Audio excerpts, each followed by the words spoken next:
Good morning, everyone. Miss Chelsea here to share some baby tips and activities with you that you can do from home with your little one. So we're going to start with a rhyme called Chop Chop Chippity Chop. Has lots of fun alliteration in there, which is good for baby to hear. Kind of getting those sounds for some pre-reading skills for later.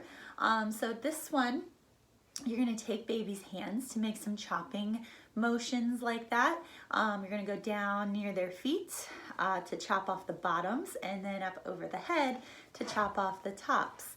And then there, when it says pot in the rhyme, the belly is the imaginary pot right there. This works well with older kids as well. They can do it standing up. And then when you say the pot, they can jump into the imaginary pot at the end. Also a good rhyme to do while you're preparing dinner. Maybe you're chopping some vegetables, and it kind of is just a fun way to let baby know that dinner is coming. So here we go. Get baby's hand motions going. So chop, chop, chippity chop, cut off the bottoms, chop, chop, and cut off the tops, chop, chop.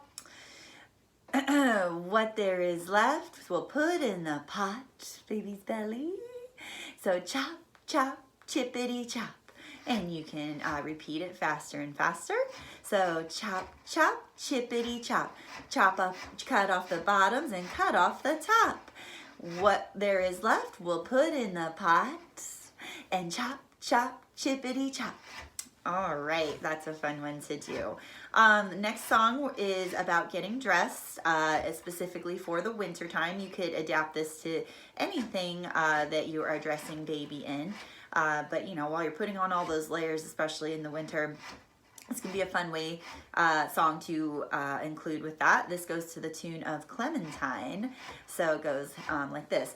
First the snow pants, pulling up the snow pants, then the snow boots, then the jacket and the hat, then the mittens go on last, so we can go outside to play. Whee!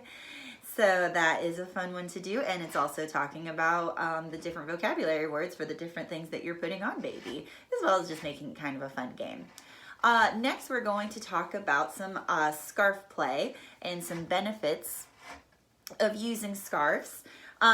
So it's great if you have one that's kind of see-through. We're going to talk about some of the visual benefits for that. But if you don't have a scarf like this, you can use just like a fashionable one that you can have. You can use a dish towel, just anything that you can move around. Best if it's colorful, just to kind of help stimulate baby's eyes while they're watching it. So when you are playing with a scarf with a baby, you can be moving it for them to see. If they're younger, you want slower movements. They're getting a little older, they can follow along quicker.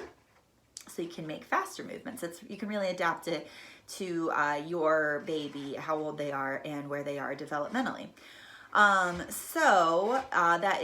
of that is helping to develop their sense of sight. If you have a sheer one that you can look through, maybe like with a game of peekaboo, say peekaboo, then that is also challenging and changing their visual perceptions, which, you know, babies are discovering things all the time. So that is a good thing to be doing with them as well. It kind of just shows them that things look different if they have something different up in front of their face. So with the scarf, we're going to talk about a game that we can use with the song Row, Row, Row Your Boat. So if your baby is kind of laying down on their side, you can engage them with a scarf, or a light and soft toy would also work if you don't have a scarf nearby. So your baby is most likely going to reach for that scarf, and you know they often have a pretty firm grasp with things. So once they've got a pretty good grasp, you can kind of do a little gentle back and forth, little tug of war, and you can do it with row, row, row your boat, kind of that back and forth with the song. So here we go. Row, row, row your boat gently down the stream. Merrily, merrily, merrily, merrily, life is but a dream. And there's some other fun verses that you might not be aware of that I'm going to share with you next. So row, row, row your boat gently down the stream.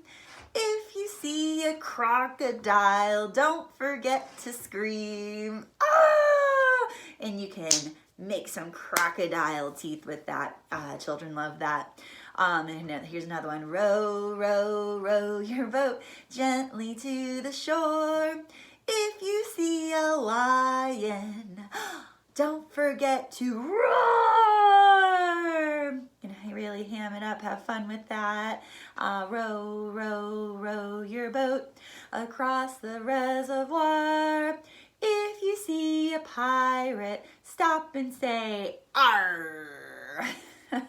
That's a fun one. Row, row, row your boat gently down the creek. If you see a little mouse, don't forget to squeak, squeak, squeak, squeak. Good. Row, row, row your boat in your bubble bath. If you see a spider, oh my goodness, don't forget to laugh.